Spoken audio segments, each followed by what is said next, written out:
tercer bloque de Bonito Cuelgue, uno de los temas fundamentales que tiene que ver con la vida de nosotros, de todo, que a veces no tiene tanta importancia en los medios, no tiene, hasta en las charlas diarias no tiene tanta importancia, pero es el clima. Y se dio unos hechos muy importantes, lo que tiene que ver desde el 30 de noviembre hasta el 11 de diciembre del año pasado, en 2015, con respecto a la cumbre del clima en París. Hubo acuerdos, hubo mucho festejo. Veremos si tanto festejo que se dio puede llegar a ser positivo para la vida de cada uno de nosotros. Vamos a hablar con un periodista, con un amigo que conoce mucho, que estuvo en la cumbre del clima en París, justamente con Fermín Cup, periodista, redactor docente, redactor del Buenos Aires Herald. Fermín, te saluda Adrián Pertoldi de Bonito Cuelgue. ¿Cómo estás? Adrián, ¿cómo andas? Un abrazo por ahí, saludos para todo el equipo. Bien, bueno, Fermín, la primera pregunta, estuviste en la cumbre del clima con Claves 21, obviamente con gente que sabe mucho, que te invitaron a la cumbre del clima en París. ¿Qué reflexiones te vienen al respecto? Primero contame tu experiencia y después, bueno, reflexiones al respecto de lo que pasó. Mirá, bueno, yo tuve la suerte de estar las 2 semanas ahí en la cumbre. La verdad que es una experiencia increíble desde el punto de vista profesional poder estar ahí. Y es un evento muy interesante para cubrir, siendo un evento de Naciones Unidas. Éramos poquitos realmente los periodistas argentinos que estábamos, más o menos 40.000 personas participan del evento, entre delegados de más de 150 países, 3.000 periodistas más o menos, y también representantes de las ONGs, que son como la otra parte de la negociación. Y bueno, en esta cumbre justamente había mucha expectativa con la firma de un nuevo acuerdo de cambio climático. Ahora está vigente hasta el 2020 el famoso protocolo de Kioto, que fue bastante criticado por poco ambicioso, digamos, como los grandes países emisores a nivel mundial, como Estados Unidos, China, Canadá, no participan del protocolo de Kioto, por lo que realmente no tiene ningún tipo de significancia, digamos, sí, el protocolo. Por eso había mucha expectativa con este tipo de acuerdo, que hasta último momento era como mucha tensión de se firma, no se firma. Incluso el día en la cumbre oficialmente terminó el viernes, pero el acuerdo se firmó el sábado 12, creo que fue a las 1 de la mañana, que estábamos ahí en el predio que se firmó.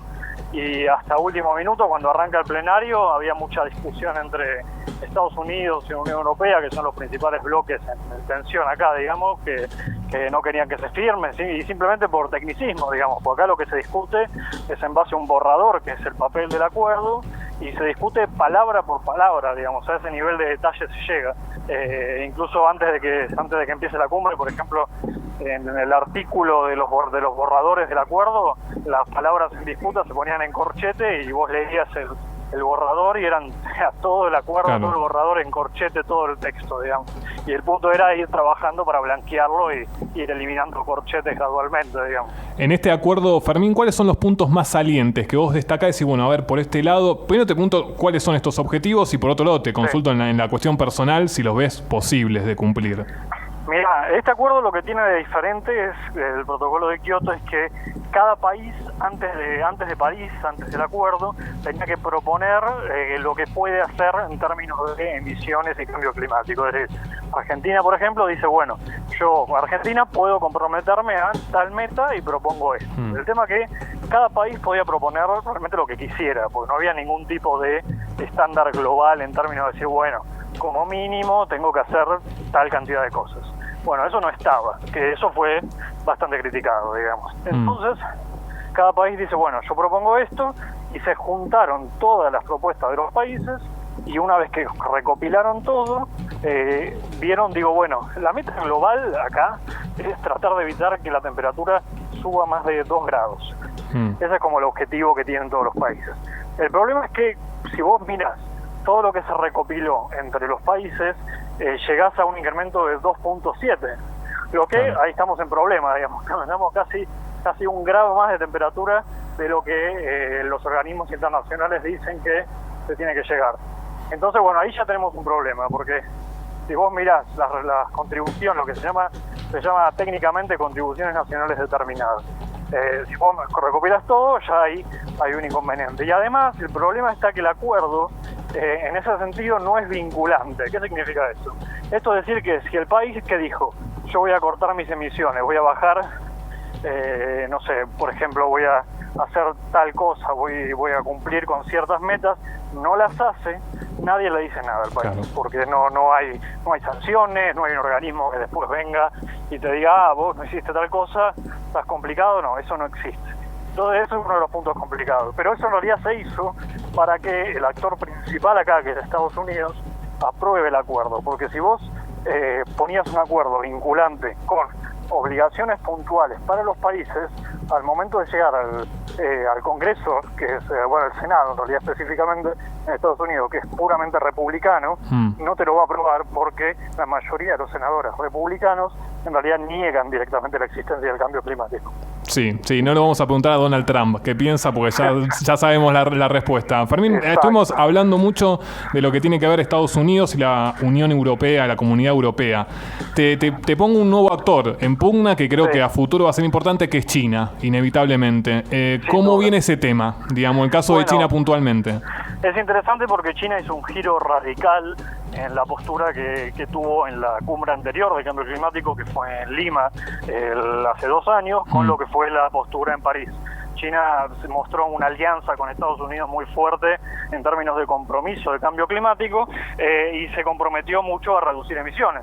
Entonces se lo vio como un actor quizás más interesante, más jugado en términos de clima que otros años. Pero el otro tema está en decir, bueno, China, que yo tuve un intercambio con un delegado ahí en París que fue un poco interesante, porque le pregunté a un delegado de China en una conferencia de prensa que había, decir, bueno, China como país a nivel nacional dice que va a reducir sus emisiones, pero ¿qué está haciendo China en el resto del mundo? Claro. Porque China promueve proyectos extractivos de recursos naturales en África y en América Latina fundamentalmente, los cuales están todos cuestionados por sus efectos ambientales, y justamente para obtener recursos que a nivel doméstico no puede obtener. Entonces, eso es el doble juego también de China, ¿no? Fermín, hay un tema también que te quería consultar que tiene que ver con una palabra clave en esto, teniendo en cuenta los países con menor posibilidad de hacer, digamos, adaptarse a lo que tiene que ver con los recursos, me refiero específicamente, digamos, el tema de los recursos. ¿Cómo se hace para también financiar eso? Porque también es un punto que quizás se firma, pero después, cuando hay que abrir la billetera, no es algo tan sencillo. Bueno, el compromiso que está en números, afortunadamente en el acuerdo, es de $100.000 millones por año a partir de 2020, que es cuando empieza a regir el acuerdo. El debate eterno acá, digamos, en estas negociaciones climáticas, es la pelea entre países desarrollados y en vías de desarrollo, digamos. Acá eso es lo fundamental, porque el argumento de países como Argentina, que forman parte del G77, que también incluye a China, justamente a pesar del desarrollo económico de China, es: nosotros no causamos el cambio climático, no somos los responsables de que la temperatura esté subiendo. Entonces, ¿por qué nosotros tenemos que hacer el esfuerzo para evitar lo que está pasando ahora? Bueno, que está bien, desde un punto de vista es real, digamos, el gran emisor a nivel mundial siempre fue Estados Unidos y tiene esa carga de responsabilidad. Pero por otro lado, decís, bueno, Argentina está bien, Argentina es responsable del 0.8% de las emisiones a nivel mundial. Eso es cierto, pero lo tomás per cápita, Argentina es un país que forma parte del G20, digamos, tampoco puede hacerse el boludo en ese sentido. Claro. Cumple con una responsabilidad. Te hago una consulta, Fermín, siguiendo el tema, pero veo las fechas, veo finales de noviembre hasta diciembre. ¿Qué participación tuvo la delegación argentina? ¿Quién estuvo a cargo? ¿Quién fue? Bueno, eso fue todo un tema también, porque Cristina en su momento todavía en gobierno mandó una delegación, digamos, todos los países mandan una delegación, que justo la cumbre además coincidió con el cambio de gobierno en Argentina. Entonces, que fue un jueves, si no me equivoco, que asume Macri.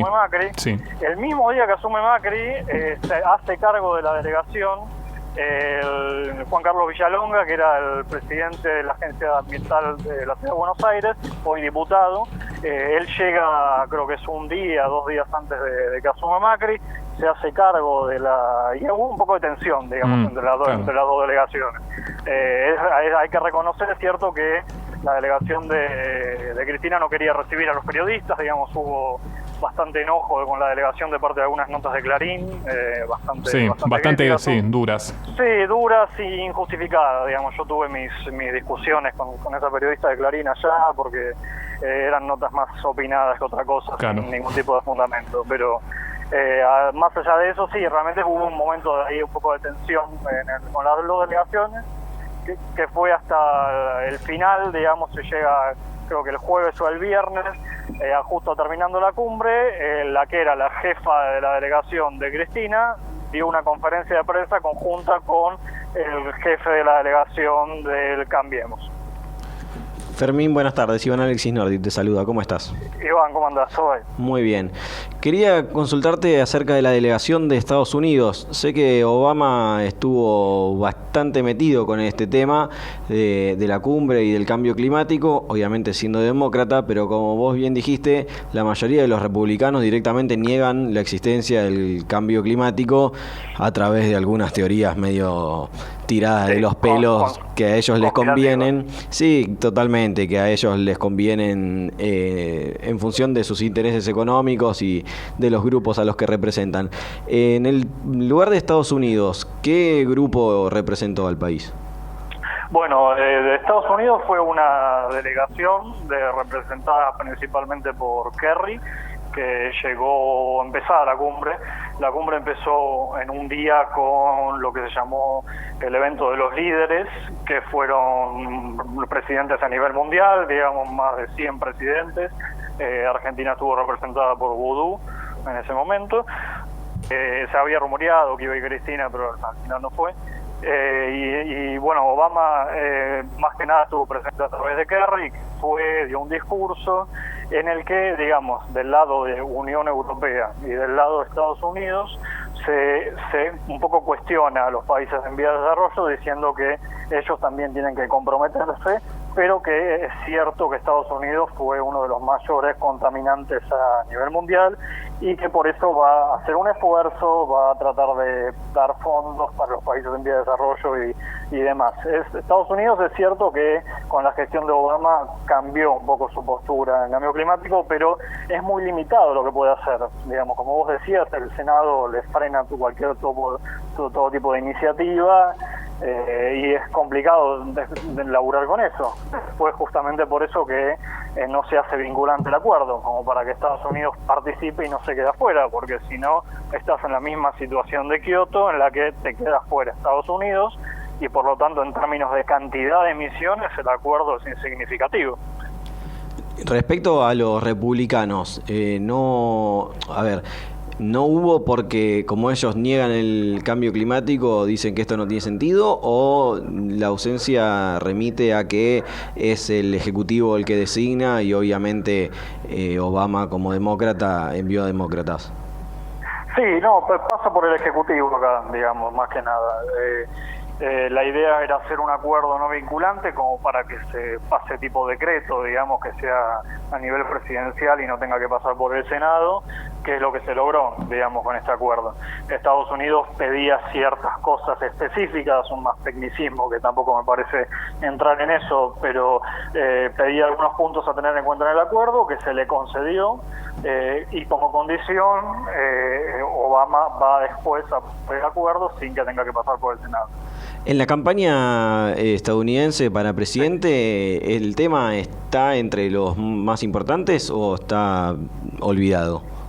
Y bueno, es difícil porque en general en términos de medios de comunicación, digamos, lo puedo bajar a Argentina también, es muy poca la cobertura que se le da al tema en general, a pesar de que hay un interés de la población en esos temas, pero también, bueno, influye de manera negativa el sesgo de estos senadores republicanos en contra del tema, digamos, que está probado el tipo de financiamiento de petroleras y demás empresas que reciben estos senadores justamente para hablar en contra del cambio climático. Y muchos grupos mediáticos también están metidos ahí. Por supuesto, sí, no hay ninguna duda. Fox News, por ejemplo.